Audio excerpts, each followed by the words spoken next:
यहाँ पे ये एक जंग चल रही है क्योंकि ये इलेक्शन पंजाब और खैबर पख्तूनख्वा में होने 18वीं तरमीम के बाद जो सूबे हैं वो खुद मुख्तार हैं। पैसे स्टेट बैंक ने देने और इलेक्शन कमीशन ने कराए, लेकिन वफाकी हुकूमत में इसमें एक पार्टी बनती चली जा रही है और वो इलेक्शन कमीशन को पैसे ना दिए जाए उसकी पूरी एक कोशिश कर रहे हैं और उसकी राह में एक बने हुए हैं। तो इसमें वज़ीर आज़म की नाअहली भी हो सकती है, उन पर तौहीन अदालत लग सकती है। पंजाब और खैबर पख्तूनख्वा में इंतखाबात के इनेकाद के लिए रकम के इजरा का मामला अब एक आइनी बहरान की शक्ल इख्तियार कर चुका है। रकम की फराहमी के लिए सुप्रीम कोर्ट की डेडलाइन का आज आखिरी दिन है। सुप्रीम कोर्ट ने वज़ारत ख़जाना की रकम की फराहमी के लिए 17 अप्रैल की डेडलाइन दी थी। अब ये मामला क्या सूरत इख्तियार करेगा और क्या रास्ता निकल आएगा, हमारे साथ जानेंगे। ब्यूरो चीफ इस्लामाबाद नसीम सिद्दीकी हमारे साथ मौजूद हैं। सर, बहुत शुक्रिया। अब ये भी बताइएगा कि आप इस बहरान को कैसे देख रहे हैं और आपके पास क्या मालूमात हैं या इतलात हैं कि अकाउंट और ये जो ऊँट है किस करवट बैठेगा? देखिए, मुझे तो लगता है कि ये ऊँट किसी भी करवट नहीं बैठेगा, ये ऊँट खड़ा रहेगा क्योंकि इलेक्शन होते नज़र नहीं आ रहे। ये आइनी बहरान की आपने बात की है, ये सिर्फ आइनी बहरान नहीं है। इस वक्त पाकिस्तान के दो बड़े इदारे जो पार्लियामेंट और सुप्रीम कोर्ट है, ये इस वक्त आमने सामने है। एक तफरीक जो है वो सुप्रीम कोर्ट में भी नज़र आ रही है, जबकि दूसरी तरफ पार्लियामेंट में भी एक तफरीक नज़र आ रही है। वहाँ पे कुछ मेंबरान का कहना है कि सुप्रीम कोर्ट के साथ इस तरह ना किया जाए और उनके फ़ैसलों पर अमल किया जाए और इलेक्शन के लिए पैसे दे दिए जाएँ, जबकि एक ग्रुप का ये कहना है कि नहीं, बिल्कुल पैसे नहीं दिए जा सकते।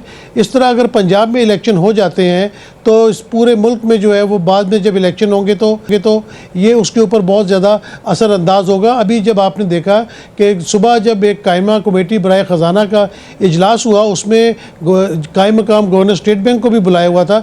उनका ये कहना था कि हम सुप्रीम कोर्ट के कहने पर हमने पैसे तो मुख्तस कर दिए, लेकिन ये पैसे जो है प्रॉपर्टी ऑफ पाकिस्तान की है। जब तक वजारत ख़जाना हमें इजाज़त नहीं देगा तब तक हम ये पैसे नहीं दिए जा सकते।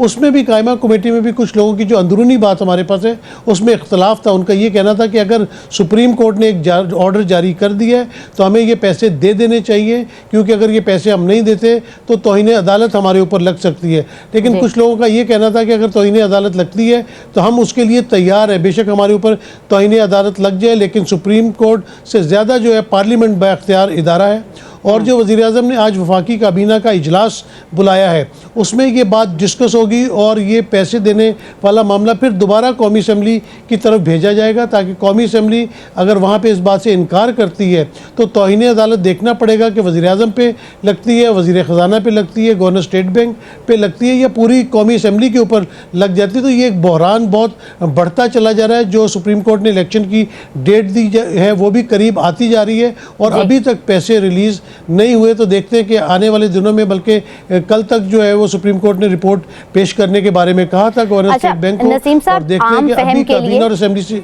जी आम फहम के लिए, हमारे नाजरीन के लिए आप एक प्रोसीजर जिस तरह से ये चलता है उसमें बता दीजिएगा। देखिए, अदालती हुक्म दे दिया, अब फंड्स जारी करेंगे वो स्टेट बैंक की जानिब से होने हैं, किसके ऑर्डर्स के मुताबिक वो रुके हुए हैं, क्योंकि अगर वो नहीं फराहम करते तो उनके ऊपर भी आपको पता है तौहीन अदालत लगेगी। और ये कैसे सिलसिला आगे चलेगा और अभी तक कौन कौन नाअहली की जो तलवार है जिसके सर पर ये लटक रही है और तौहीन अदालत की भी एक प्रोसीजर है, उस प्रोसीजर को ज़रा क्लियर करते जाएँ।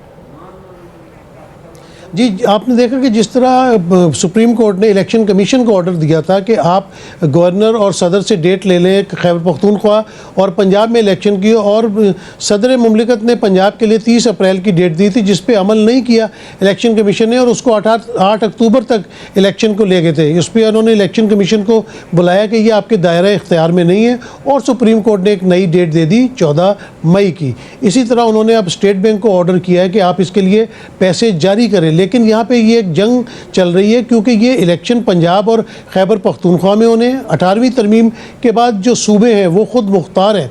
पैसे स्टेट बैंक ने देने और इलेक्शन कमीशन ने कराए, लेकिन वफाकी हुकूमत में इसमें एक पार्टी बनती चली जा रही है और वो इलेक्शन कमीशन को पैसे ना दिए जाए उसकी पूरी एक कोशिश कर रहे हैं और उसकी राह में एक बने हुए हैं। तो इसमें वज़ीर आज़म की नाअहली भी हो सकती है, उन पर तौहीन अदालत लग सकती है, वजारत ख़जाना के ऊपर, इवन काबीना के मेंबरान के ऊपर भी जो है तौहीन अदालत लग सकती है। और अभी जो स्टेट बैंक के गवर्नर को है उनको कल रिपोर्ट पेश करनी है सुप्रीम कोर्ट में, और सबसे पहले ये कि उनके ऊपर भी तौहीन अदालत लग सकती है कि जब आपको कहा था कि आप ये पैसे जारी कर दें तो आपने ये पैसे जारी क्यों नहीं किए। तो ये बहुत सारे लोगों के ऊपर इस वक्त तलवार लटक रही है और कल का दिन बहुत अहम होगा जब सुप्रीम कोर्ट इस बात को टेकअप करेगी। जी, कल का दिन बहुत अहम हो, सुप्रीम कोर्ट टेकअप करेगी। आपका बहुत शुक्रिया, आप हमें अपडेट कर रहे थे। पंजाब और खैबर पख्तूनख्वा में इंतखाबात के इनेकाद के लिए रकम के इजरा का मामला है, ये अब एक आइनी बहरान की शक्ल इख्तियार कर चुका है। रकम की फराहमी के लिए सुप्रीम की कोर्ट की डेडलाइन का आज आखिरी दिन है। सुप्रीम कोर्ट ने वजारत ख़जाना को रकम